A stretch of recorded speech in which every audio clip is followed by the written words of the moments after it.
Hello everyone, welcome to the channel. और आज हम कर रहे हैं एक्सरसाइज 2.4 का question number 8 from the chapter polynomial of class 9। Okay, तो हमने क्वेश्चन नंबर 7 तक सारे कर लिए हैं। हमने आइडेंटिटीज़ के ऊपर क्वेश्चंस करने हैं और ये क्वेश्चन अब हम जो चेक करने वाले हैं ये कह रहा है factorise each of the following.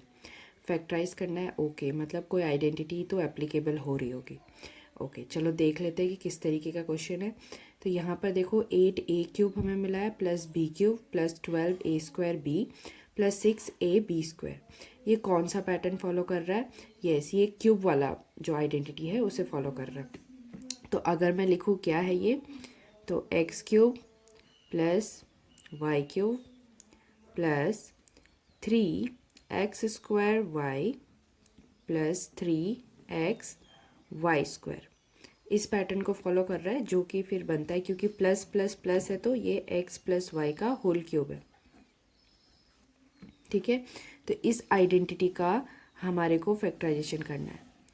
अच्छा, तो ये तो प्रॉपर हमारे पास आइडेंटिटी है जिसको हम ऐसे लिख सकते हैं, लेकिन क्या इसे भी हम आराम से इस तरह से लिख सकते हैं कि कोई हमें कुछ कन्वर्ट करना पड़ेगा या कुछ चेंजेस लाने पड़ेंगे? तो देखने वाली बात यह है कि a के ऊपर तक क्यूब है जैसे x के ऊपर क्यूब है, लेकिन 8 के ऊपर क्यूब नहीं है, तो हमें 8 को भी किसी का क्यूब के फॉर्म में लिखना है। y के हिसाब से देखें तो b पर क्यूब है, वेरी नाइस। यहाँ 3x² होना था पर यहाँ 12 है, यानी कि 3 के साथ कोई नंबर भी है जो मल्टीपल में है, और इधर भी वैसे ही कुछ है कि 3 के साथ कोई नंबर है जो मल्टीपल में है। तो हम इन सबको एज इट इज़ हम एडजस्ट कर ले ताकि इस फॉर्म में वो आ जाए, और तब हम इसके लिए सीधे सीधे फैक्टराइज्ड में इस तरीके से लिख सकेंगे। ट्राई करते हैं। तो जैसे 8a³ है तो 8a³ की जगह मैंने 2a का होल क्यूब लिख दिया। इसका क्या मतलब हुआ कि जब 2 का क्यूब करते हैं तो 8 मिलता है, a का क्यूब करते तो a³, मतलब वो अभी भी 8a³ ही है, बस हमने लिखा इस फॉर्म में है ताकि हम होल क्यूब कर सके, क्योंकि आइडेंटिटी में होल क्यूब चाहिए। ओके, फिर हमारे पास b है, b का होल क्यूब, वो तो वैसे के वैसा ही था। ओके, हमें x और y मिल गया है, तो अब हम 3x² लिखने की कोशिश करेंगे। 3 अपना ऑलरेडी आइडेंटिटी के साथ था, x की जगह हमारे पास 2a है उसका स्क्वायर, और y की जगह हमारे पास b है। इसे सॉल्व करने पर सेम ये बनना चाहिए, यानी कि 12a²b। देखो 2 का स्क्वायर हो जाता है 4, 4 इंटू 3 इज़ 12, a का स्क्वायर a², ठीक है, और b अपनी जगह, तो सब सेम आ रहा है ना। 12a²b को ही हम इस फॉर्म में लिख पा रहे हैं, किस फॉर्म में? 3x² y के फॉर्म में, इस तरह से ऐसे लिख पा रहे हैं 3x² y। ठीक, अब दूसरा चेक करते हैं। इधर 3 हमारा आइडेंटिटी का है, x की जगह हमें लिखना पड़ेगा 2a और y की जगह हमें लिखना पड़ेगा b और उसका स्क्वायर। देखो क्या ये वैसे ही बन रहा है जैसे ये है? तो 2 3 ज़ा 6, यस, a सिंगल है हाँ, और b स्क्वायर में है हाँ। तो एज इट इज़ वही पैटर्न बन गया जो हमारे को क्वेश्चन में दिया है। मतलब हमने क्या किया, क्वेश्चन जो हमें दिया था उसको हमने इस आइडेंटिटी के पैटर्न में बना दिया, और हमने चेक किया कि सही बन रहा है कि नहीं। जैसे 2a का क्यूब लिखा तो वो 8a³ ही होता है, b का क्यूब b³ ही होता है। 3a² लिखा तो उसमें a के साथ जो 2 है वो और 3 मिलके 12 बना रहा है, वेरी नाइस। b² और सॉरी a² और b भी अपने पास है, और इधर 3 इंटू 2 यानी 6, a की जगह a, b की जगह b²। तो ये हमारा सही सही सेम सेम बन गया। तो इससे अभी हम क्या कंक्लूड कर सकते हैं कि दिस एंड दिस, क्योंकि ये x और ये y को रिप्रेजेंट कर रहा था, इसे ऐसे लिखा जा सकता है, यानी कि 2a प्लस b के होल क्यूब के फॉर्म में लिखा जा सकता है बिकॉज ऑफ दिस आइडेंटिटी। और इसी को फैक्टराइज फॉर्म में लिखना है, मतलब कि 3 बार उसे अलग अलग लिख दो in the form of factors, ऐसे। That's it. इसके साथ हमारा पहला क्वेश्चन हो गया। नेक्स्ट क्वेश्चन वैसा ही है, सेम पैटर्न है, बस माइनस का चेंज है। पहले वाले में प्लस में था, अब माइनस में। माइनस में है तो कौन सी वाली आइडेंटिटी फॉलो कर रहा है? ये फॉलो कर रहा है x³ minus y³ minus 3x² plus 3xy², यानी ये बराबर हो जाएगा x माइनस वाई के होल क्यूब के, ऐसे। ठीक है, तो इसको अब हम कैसे लिखेंगे? लिखना तो वही है, सब कुछ सेम होगा, बस साइन का ही डिफरेंस है। तो 8a³ को हम लिख लेंगे 2a का होल क्यूब माइनस b का होल क्यूब माइनस, ये माइनस है इसलिए मैं बाहर माइनस लिख रही हूँ, 3 इंटू एक्स स्क्वायर की जगह 2a का स्क्वायर और वाई स्क्वायर की जगह b plus 3 into 2a into Y की जगह b का स्क्वायर। ठीक है, तो यहाँ पे हमें क्या मिला? a³ x³ y³ 3x² y 3x y²। तो अब हम इसको किस फॉर्म में लिख सकते हैं? माइनस के फॉर्म में, ऐसे। तो हमने लिख दिया 2a माइनस b का होल क्यूब। अभी मैंने सब चेक करके नहीं दिखाया क्योंकि ऑलरेडी वो चेकड है ऊपर, है ना। हमें 2a³ को 8a³ लिख सकते हैं, b³ को b³, और इसे सॉल्व करने पे 12a² b आएगा और इसे सॉल्व करने पे 6ab² आएगा। मतलब हमने कुछ भी कन्वर्ट नहीं किया, हमने कुछ भी मतलब अपनी तरफ से कुछ नया नहीं डाला है, सब वैसे के वैसा ही है, बस हमने उसको लिखने का तरीका थोड़ा सा चेंज किया ताकि हम आइडेंटिटी के अकॉर्डिंग उसे लिख सकें। तो ये बन गया। इसको अब क्या करना है? 3 बार लिख दो, दैट्स इट।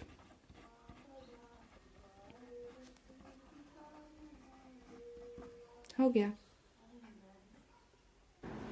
अब क्वेश्चन नंबर 3 में हमारे पास फिर से वही क्वेश्चन, वैसा ही पैटर्न है, माइनस माइनस का, यानी कि आइडेंटिटी तो माइनस वाली लगेगी। x³ minus y³ minus 3x² y plus 3x y² and ये इक्वल हो जाएगा x माइनस वाई के होल क्यूब से। तो ये हमारे पास आइडेंटिटी है जो यूज़ होने वाला है। ओके, देखते हैं कैसे। तो x³ मतलब उसकी जगह 27 है, तो हम क्या लिखेंगे?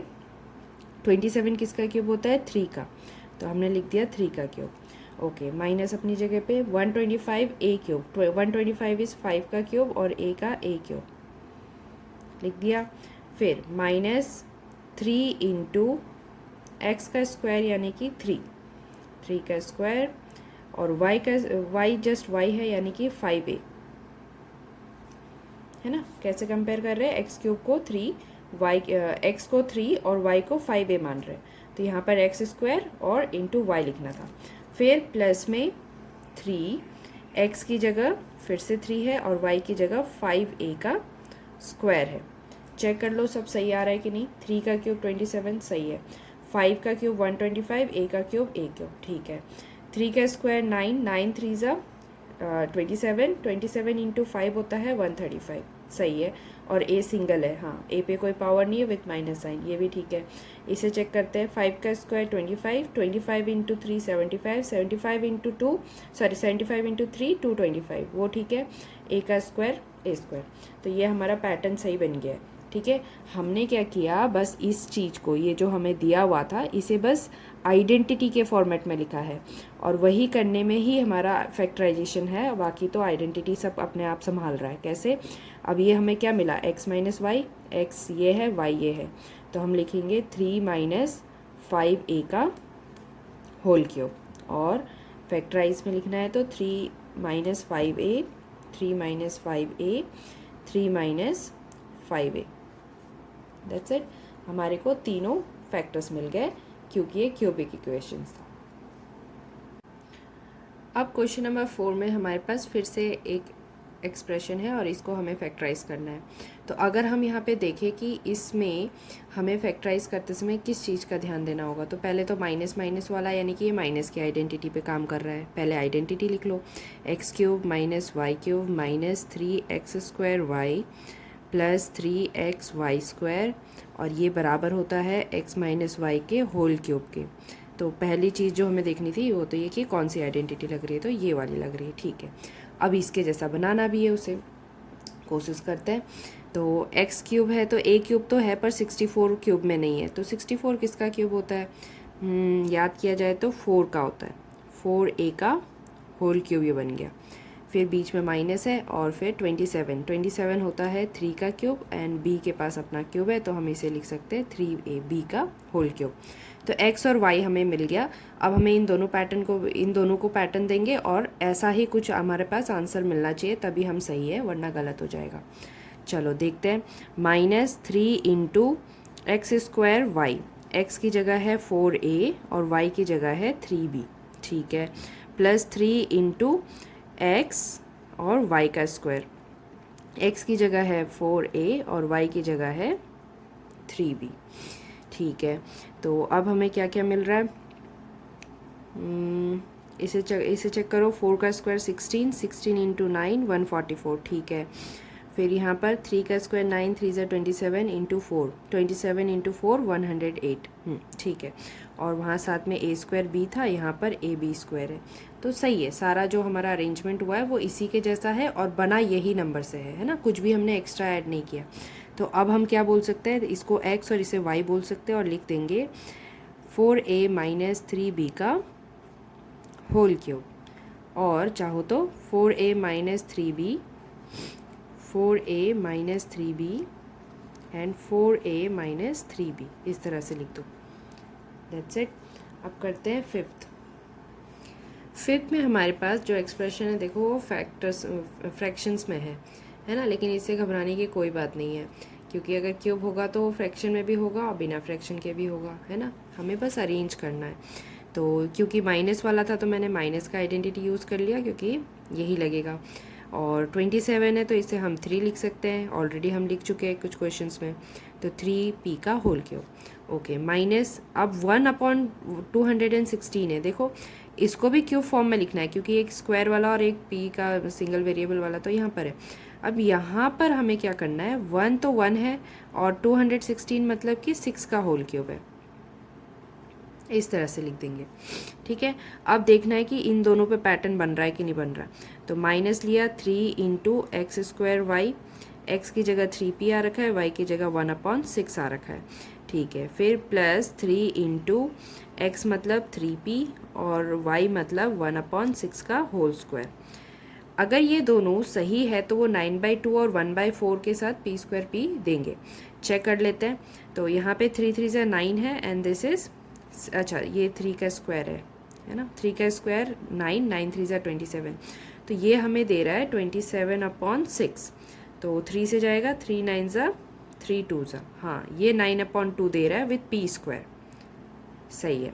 इधर चेक कर लेते हैं, यहाँ 3 3 ज़ा 9 और 1 का स्क्वायर तो 1 है और नीचे 6 का स्क्वायर हो जाएगा 36, सॉल्व करेंगे तो 9 1 जा 9 4 जा 1/4, ठीक है, ये भी सही जा रहा है ना, 1/4 दे रहा है और सिंगल p दे रहा है, ठीक। तो हमारा अरेंजमेंट सही हो गया, तो यानी कि ये x है ये y है, इसे लिख लो 3p माइनस 1/6 का होल क्यूब की तरह, और या फिर ऐसे लिख लो 3p माइनस 1/6, दैट्स इट। ये हो गया क्वेश्चन नंबर 8।